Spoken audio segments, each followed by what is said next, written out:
Caregiver can take quite a toll on people and be overwhelming.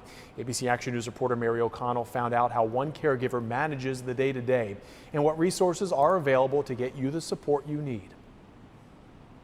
Mary Daniel knows all too well the challenges of being a caregiver. I wouldn't trade this for the world. Being the person that gets to sit with him and hold his hand and rub his back is something that I cherish, even when it's the saddest thing I've also witnessed. Daniel's husband, Steve, was diagnosed 9 years ago at the age of 59 with Alzheimer's. He went to the wrong city for a conference and he called me with the fear in his voice that he knew something was wrong. In 2019, Danielle tells me she placed him in long-term care, calling it the hardest decision she's ever had to make.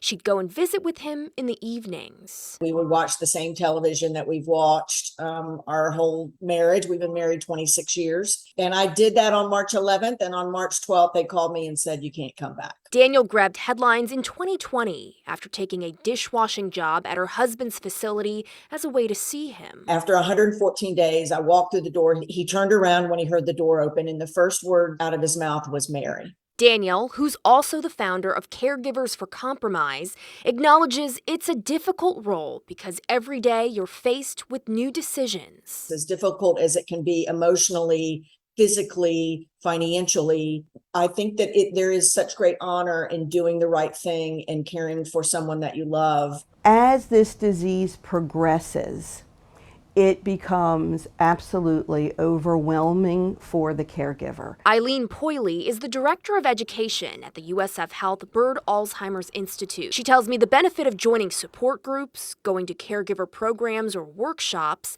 and learning is critical. I can't tell you the comments that I receive from caregivers that say, if it wasn't for this group of people, I don't think I would have made it. Poley says they have a very active support group, offer workshops, and even have a caregiver podcast. We really just don't want to see caregivers doing this alone. Ask for help when you need it. Get support from people going through it. A message to caregivers that help is out there.